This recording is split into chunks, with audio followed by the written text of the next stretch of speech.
구속영장 기각된 거는 청와대에서 데리고 있던 검사 출신들이 강력하게 로비 비슷한 걸 했다는 거야. 절대 구속시키면 안 된다고. 뭐 그런 것도 있지만 사실 우병우는 최후의 비겁함을 보여준 거라고 생각이 들거든요.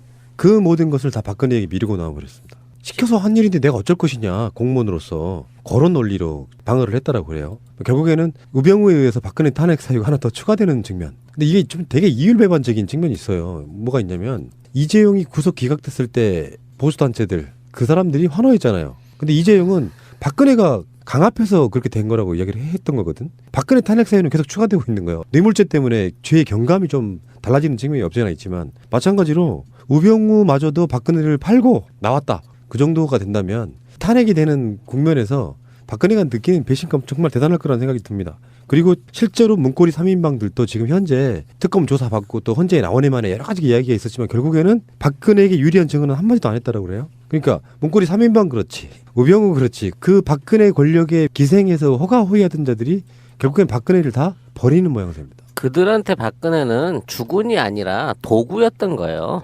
좋은 표현, 좋은 표현. 타고 다니는 말이나 끌고 다니는 차에 불과했지 결코 그들이 주체였다고 생각하지 객체로 생각하지 않는 거지. 따라서 박근혜는 이제 이용 가치가 끝나고 자기들의 죄를 대신 이제 옥바라지 해줄 욕바지가 돼버린 상황이 된 거예요. 근데 우병우의 지금 이 태도는 최고 책임자로서 가질 수 있는 게 검찰의 어떤 권력을 쥐고 있는 검찰 조직의 최고 책임자로서 할 수 있는 최악의 선택이고 국민들 입장에서는 어찌 보면 이게 또 하나의 기회일 수 있을 거라고 봐요. 왜냐하면 우병우를 쳐내고 우병우가 안고 가겠다라는 자세로 지금에 있는 사태를 뒤집어 안아버렸으면 최소한 우병우한테서 끝나고 우병우에 반개돼 있는 조직들은 살아남을 수 있는 마지막 그 도생의 길을 찾을 수 있는 길이 있었을지 모르는데 우병우하고 연관된 사람 지금까지 아무도 법적 처벌을 받은 사람이 없어요. 우아래로. 다 그 우병우가 시켜서 했든 우병우한테 일을 지시를 했든 그만큼 우병우의 권력이 확실하다는 것만큼은 인정을 해. 하지만 이런 식으로 마지막까지 자기들 조직에 또는 자기들끼리 살아남겠다고 이런 식의 그 조직 운영을 하게 되면 어차피 정권은 바뀌잖아요. 바뀐 정권 안에서 검찰 개혁이 그만큼 혹독해지고 그 조직들에 연관돼 있던 애들이 훨씬 가혹하게 뒤에 이 책임을 져야 될 것이라는 면에서는 이거는 우병우 개인한테는 좋은 일이었을지 모르지만 우병우에 소속된 조직들한테는 더욱더 위기 상황이 드러나게 된 거 아니냐라는 생각을 반대로 하고 있습니다. 저는. 예, 어쨌든 뭐 그런 측면도 있습니다만은 우리가 잊었으니까 우병우 혐의가 장난이 아니에요. 그러니까 고위 공무원 인사 개입 및 민간인 사찰이 있었고요. 최순실 등 대통령 측근 비리 묵인 방조가 있었고요. 이석수 특별감찰관 감찰방해가 있었고 개인 비리가 몇 개 있고요. 여러 가지 한 6가지 정도가 있습니다. 그런데 가장 중요한 건 뭐냐면 최순실이 어디에서 정보를 얻어서 인사에 개입했냐는 겁니다. 그것이 바로 우병우가 사찰과 국정원 자기 2차장 라인을 통해서 정보를 수집하고 그 수집을 대통령한테 줬든 최순실한테 줬든 이게 문제가 되는 겁니다. 그러니까 이게 바로 직권남용인 거예요. 그리고 이것은 바로 우병우 개인의 문제가 아니고요. 최순실이가 국정을 농단하는데 손발이 누구였냐가 중요하거든요. 그게 우병우라고 보는 거 아닙니까? 국회에서는.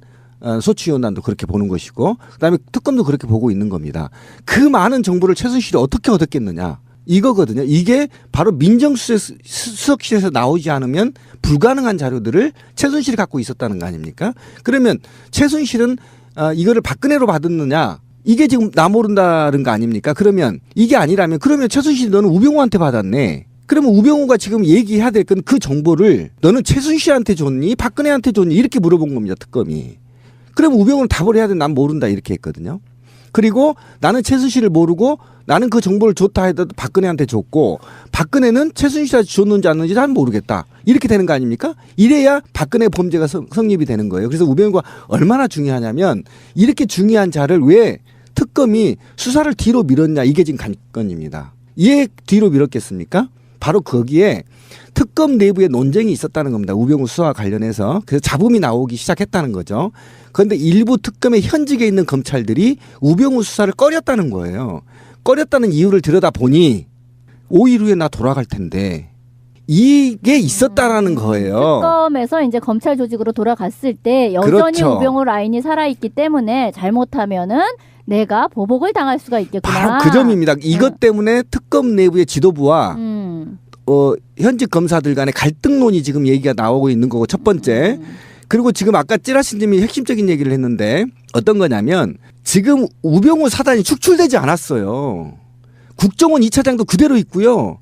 각종 검찰들의 주요 인사, 검사장급들 주요 인사에 우병우 라인들이 축출되지 않았어요. 교체지도 않았어요. 국세청에도 그대로 있어요. 아무도 다친 사람이 없다니까 그 라인에. 그러니까 지금 내가 평검사나 특검 검사 입장에서 나 오히려 돌아갈 텐데 이렇게 해서 뒤로 미루다가 밤기해버린 겁니다. 우병우 수사를. 그러다 보니까 그 기소 내용을 보니까 형편이 없었던 거예요.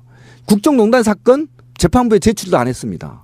개인 비리 몇 개 두 개로 올렸어요. 그러고 나서 우리가 우효고 제가 지금 불러드린 직권남용 문제 이런 등등은 구속영장에 청구하지도 않아 버렸답니다.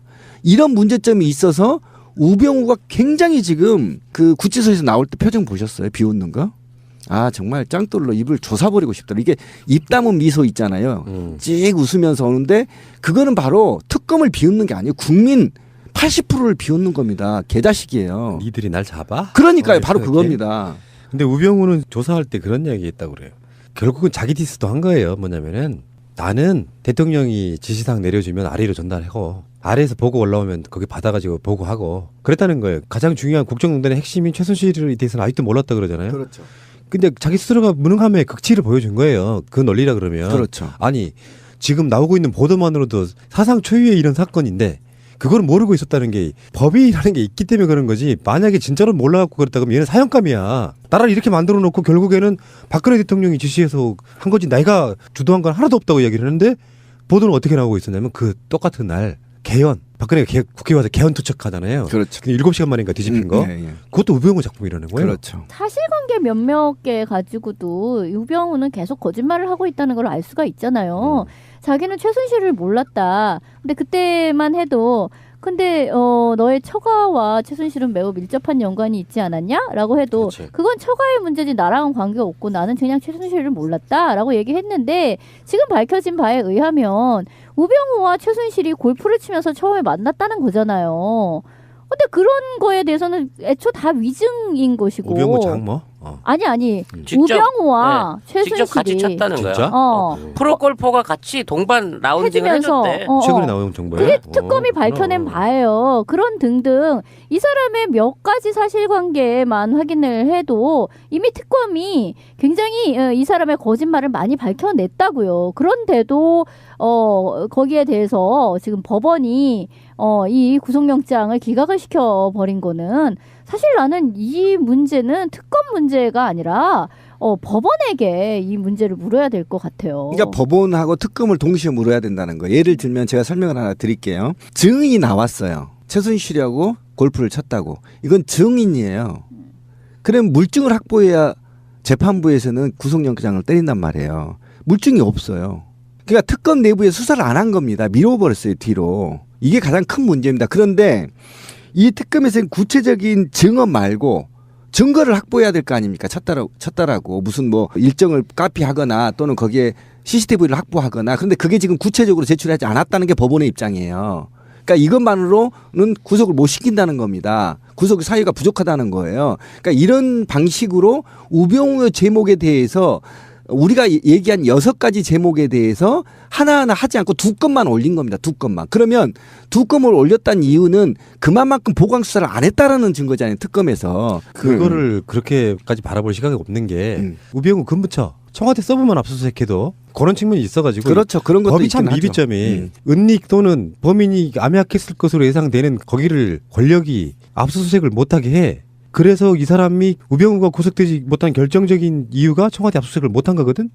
그러면 법원은 범인들이 사실상의 자기들의 보험죄를 인정한 것으로 보고 구속시켜야 된다는 거예요. 근데 그렇지. 그게 없는 거야. 거기 위험한 증거가 있기 때문에 보여줄 수 없어 하고 문을 닫고 있었는데 그 문을 억지로 이거 안 열 그러니까 운전도 그거 있잖아. 끝까지 안 불면 본 걸로 해갖고 적이 돼버린단 말이야. 구속돼버린단 말이야. 그것처럼 끝까지 정당한 조사 요구에 응하지 않았으면 이 부분에 대해서 분명히 법적인 책임을 물어가지고 구속시켜서 나중에라도 조사를 했어야 된다는 거지. 그리고 이제 이게 지금 제가 전자 얘기한 거는 한간에 떠도는 얘기고요. 두 번째는 어떤 방식으로 이제 분석이 가능하냐면 특검 입장에서는 지금 굉장히 긴급해요. 왜 그러냐면 5일밖에 남지 않았기 때문에 수사가 종결이 돼야 되는 것이고 문제는 공소 유지에 필요한 증거들이 필요하단 말이에요. 그리고 공소 유지를 하기 위한 인력이 필요하단 말이에요. 그래서 오히려 우병우를 특검이 지금 갖고 노는 게 아니냐. 우병우를 슬쩍 구속을 하지 않음으로 인해서 사회적 공분을 일으키고 그리고 정치권의 경각심을 불러일으켜서 특검 연장에 정당성을 확보하는 게 아니냐라는 두 개의 분석이 가능한 겁니다. 그러니까 첫 번째 불화설이나 또는 우병우의 사단이 암약한다는 설 플러스 하나, 두 번째는 오히려 특검이 우병우를 가지고 노는 게 아니냐. 그러니까 우병우를 통해서 특검 수사 기간을 연장하려는 모티브를 만들려고 하는 게 아니냐라는 이 두 가지 해석이 지금 가능한 것입니다.